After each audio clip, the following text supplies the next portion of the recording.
Welcome to Universal Audiobooks, where wisdom comes alive through words. Today we're diving into a book that's reshaped the way millions think about wealth, success, and happiness. It's called The Psychology of Money by Morgan Housel. And it's not your average personal finance manual.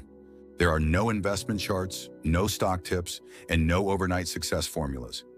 Instead, this book explores a deeper truth. When it comes to money, behavior matters more than intelligence. Morgan Housel takes us on a journey through the 19 timeless lessons that unpack how people think and feel about money, often in ways that seem irrational but make perfect emotional sense. We make financial decisions every day, some big, some small, but most are influenced not by logic, but by our experiences, biases, emotions, fears, and dreams. This book isn't just about building wealth, it's about understanding yourself. Whether you're a seasoned investor or just getting started, whether you've struggled with money or mastered it, these lessons will make you think and feel differently. So sit back, take a deep breath, and let's begin the journey together. And hey, if this story sparks something in you, don't forget to like, share, and subscribe to Universal Audiobooks. We bring ideas that matter, straight to you. Let's get started. Chapter 1. No one's crazy. Let's begin with a truth that's easy to forget and powerful to remember. When it comes to money, no one's crazy. We all make financial decisions based on the life we've lived, not the math we've learned. Your choices around saving, spending, investing, or even avoiding money, they're shaped by your personal experience, not perfect logic. Morgan Housel opens with this bold truth. Someone who grew up during a financial crash will fear risk in a way someone born during a bull market won't. Think about it. If your first taste of money came during struggle, you'll be cautious. If you were surrounded by wealth and optimism, you might be bold. We're all playing different games.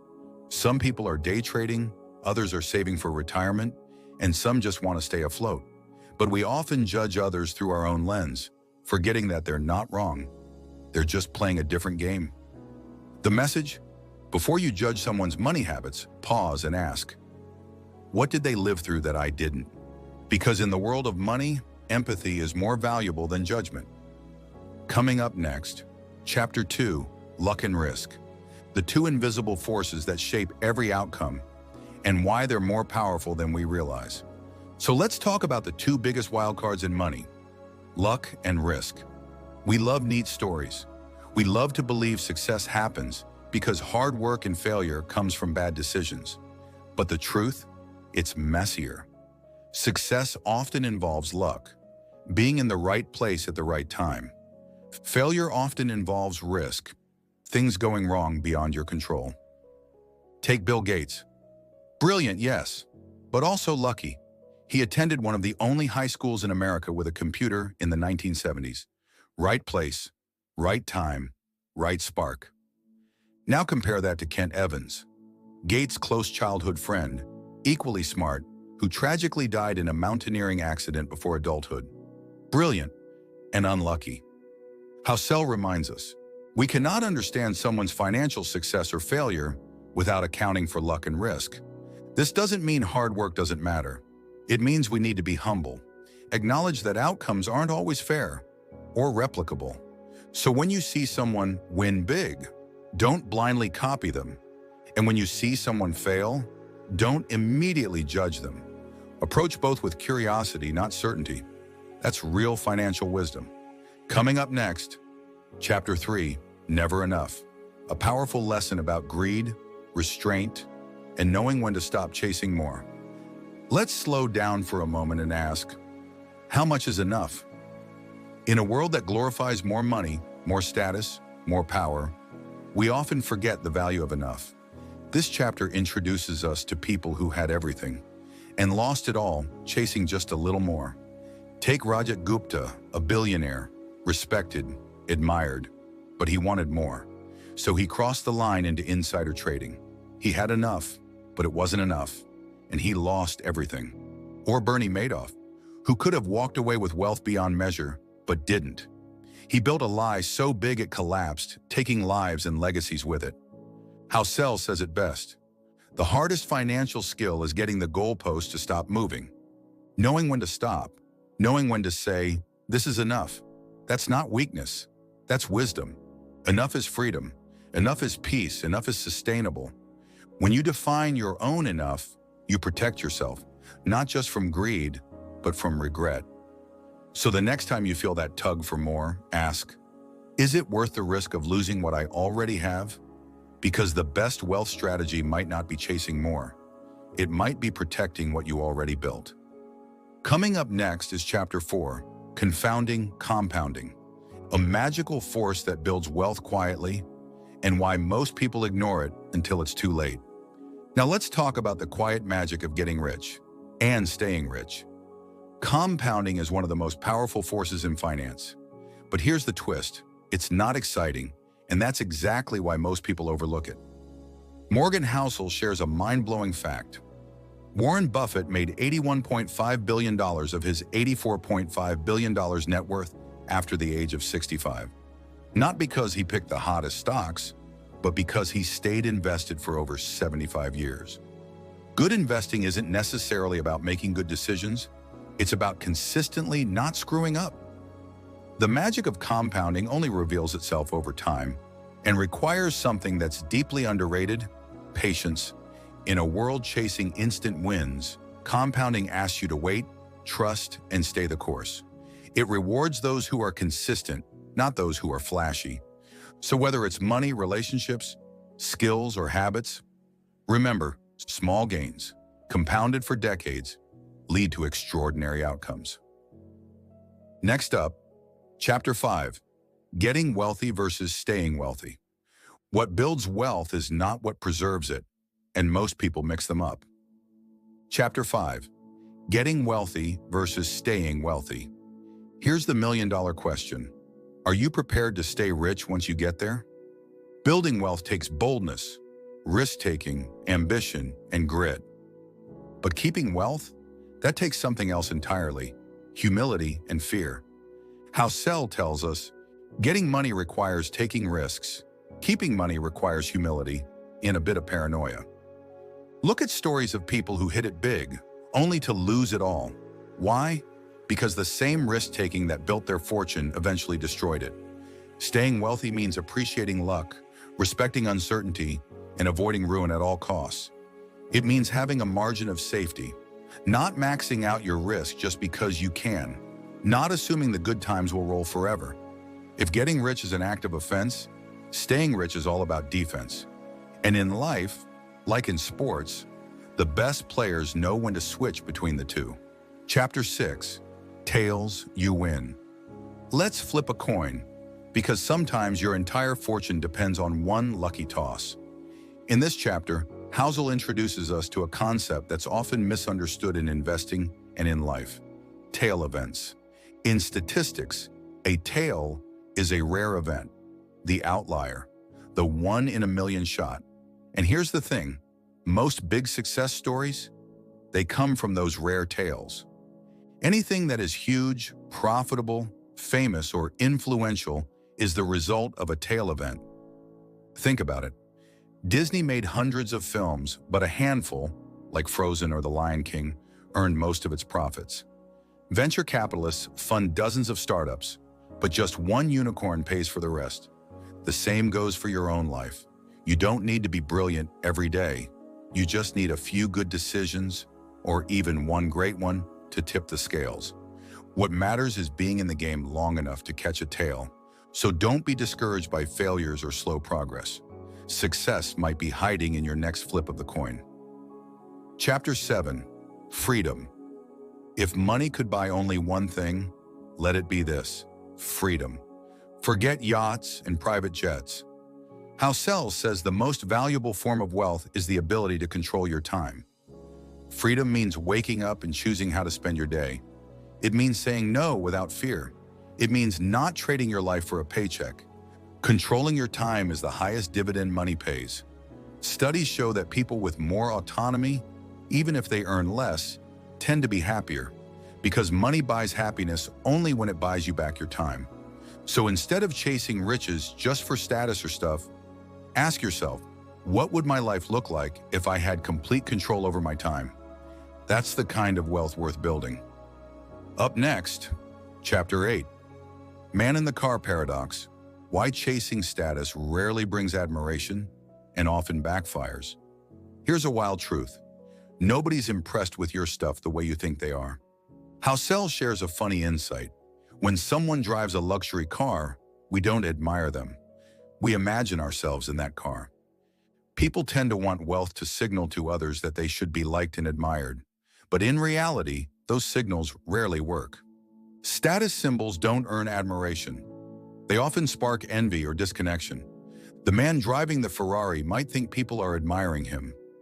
But in reality, people are picturing themselves in the Ferrari and forgetting the driver altogether. Real influence comes from humility, generosity, and how you make people feel, not what you wear or drive. So next time you're tempted to buy something flashy to impress others, remember they're too busy thinking about themselves. Chapter 9. Wealth is what you don't see. Let's pull back the curtain on a simple truth. Real wealth is invisible. We often confuse wealth with what we see. Fancy clothes, designer bags, expensive vacations. But those are displays of spending, not wealth. Wealth is what you don't see.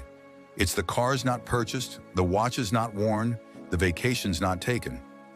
Wealth is the money saved. The investments are quietly growing, the freedom banked for tomorrow. People who look rich may not be rich, and people who are truly wealthy often don't look the part. So the next time you feel the itch to show off success, pause. Ask, am I trying to look rich or become wealthy? The quiet path often leads further. Chapter 10. Save money. Let's talk about the most underrated superpower in personal finance. Saving. Most people think saving money is about hitting a goal, a car, a house, and retirement. But Housel flips the script. He says the value of wealth is relative to what you need. Saving is the gap between your ego and your income. Saving is about flexibility, security, the ability to say yes when opportunities show up, and no when bad situations knock. It's not about depriving yourself, it's about building power. You don't need a reason to save, just like you don't need a reason to carry a parachute, except that one day you might need it. So save, not because you have a goal, but because life is unpredictable and savings give you options. Next up, Chapter 11, Reasonable Greater Than Rational. Why being good enough consistently beats being perfect once. You don't have to be perfectly logical, just consistently reasonable. In theory, we should all make financial decisions like Vulcans, cold, calculated, rational. But in reality, we're human. We have emotions, fears, gut feelings. And guess what? That's okay. Morgan Housel makes a powerful argument. Being reasonable is often more sustainable than being rational. Do not aim to be coldly rational when making financial decisions. Aim to just be pretty reasonable. Rational says, statistically, this is optimal. Reasonable says, I can live with this choice and stick with it. Maybe you pay off your mortgage early, even if investing would give higher returns. Maybe you avoid stocks, even though the data says you should invest. Maybe you choose safety over potential. These choices aren't wrong, they're human. And when it comes to money, a plan you can stick with beats a perfect plan you'll abandon. So instead of chasing perfection, aim for peace of mind, because the best financial strategy is one you actually follow. Up next, Chapter 12. Surprise, why history rarely repeats, and the most important events are never predicted. The future never plays out exactly like the past, and that's the problem. We love using history to predict what's coming. It feels safe, smart, informed. But Housel warns us, the most important financial events are surprises, things no one saw coming. The most important events in history are the outliers. Think about it. The internet, September 11th, the 2008 crash, COVID-19. None of these were widely predicted, yet they shaped the world.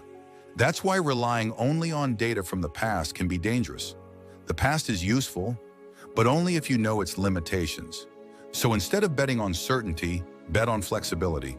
Expect to be surprised. Plan with room for error. Build with buffers. Because in money and in life, it's not the expected that tests you, it's the surprises. Coming up next, Chapter 13, Room for Error. Because even the smartest plans fall apart, and flexibility is everything. What's the most underrated trait in personal finance? A margin of safety. No matter how smart, how careful, how detailed your plan is, life doesn't care. That's why Housel says you should always leave room for error, financially, emotionally, logistically. You have to plan on your plan not going according to plan. Save more than you think you need. Assume future expenses will surprise you. Don't push your budget to the max just because you can. Think of it like climbing a mountain with oxygen tanks.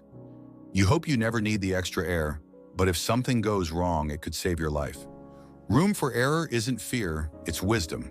It's the foundation that lets you take bold steps without risking it all. So build slack into your system, not because you're weak, but because you're realistic. Next up, Chapter 14, You'll Change Why Your Future Self Has Different Goals, and How to Plan for Who You Haven't Met Yet. You don't know exactly who you'll be in 10 years, and that's the point. We all love making long-term plans, retirement goals, career dreams, financial targets. But here's the catch. The person making those plans isn't the same person who will live them. Long-term planning is harder than it seems because people's goals and desires change over time. You might think you want a big house now, but later crave freedom and simplicity. You might imagine retiring early, but then discover you love your work. You might think money is the goal, but later realize time is. That's why flexibility is crucial. Don't lock yourself into a lifestyle, loan, or life path that doesn't leave room to evolve. Plan with your future self in mind, even if you haven't met them yet. Coming up next, Chapter 15, Nothing's Free. Every reward has a hidden cost, even if the price tag isn't obvious. Everything has a price, but not everything shows the cost. Want high returns? Prepare for volatility. Want safety? You'll sacrifice growth. Want to get rich fast? Accept the risk of failure. Everything has a price, but not all prices appear on labels. The problem is, most people see the reward, but ignore the cost. We look at someone's success and forget the sleepless nights behind it. We want what they have, but not what it took. Housel teaches us to recognize the emotional price of money: anxiety, risk, self-doubt, uncertainty. And to ask, am I willing to pay that price? Because if not, the reward isn't worth it. Real wealth comes when you know the cost and still say, yes, this is worth it. Next, Chapter 16, You and Me. Why copying someone else's strategy without understanding their goals is a recipe for disaster. We're all playing different financial games, so stop copying someone else's playbook. One investor is saving for retirement. One is day trading. One is gambling. One is building generational wealth. Same markets, different goals. Beware taking financial cues from people playing a different game than you. Just because someone sells a stock doesn't mean you should. Just because someone spends big doesn't mean they're doing better than you. The key to peace of mind?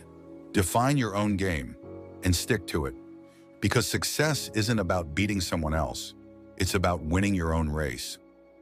Coming up, Chapter 17, The Seduction of Pessimism.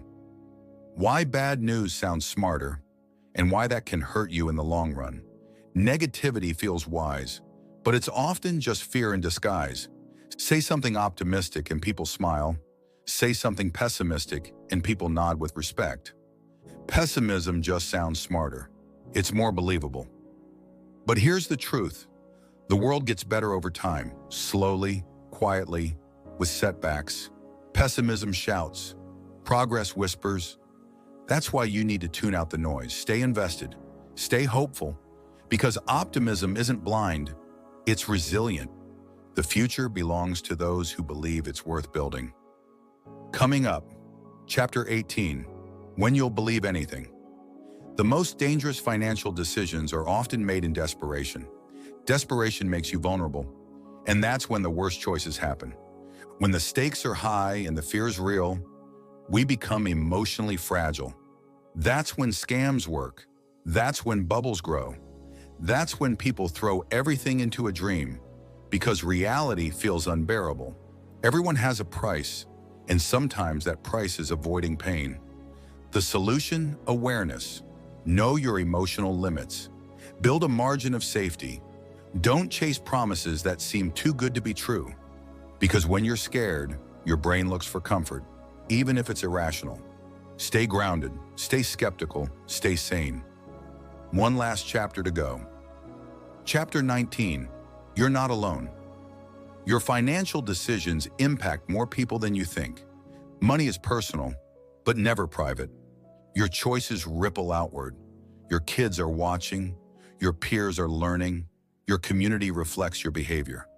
Money decisions impact others, even when we think they don't. Housel reminds us that how we save, spend, and invest becomes part of our identity, part of our legacy. So lead with integrity, build with empathy, and remember, money is a tool for connection, not just collection. You're not just shaping your future, you're shaping someone else's idea of what's possible. And that is the psychology of money. 19 chapters of timeless insight, not about what to invest in, but how to think, feel, and behave around money. From luck and risk, to greed and gratitude, to fear and freedom. Housel teaches us that true wealth isn't about more, it's about meaning. So save more than you spend. Judge less than you understand. And remember, the goal is not to be rich, it's to feel rich with the life you've built. This is Universal Audiobooks.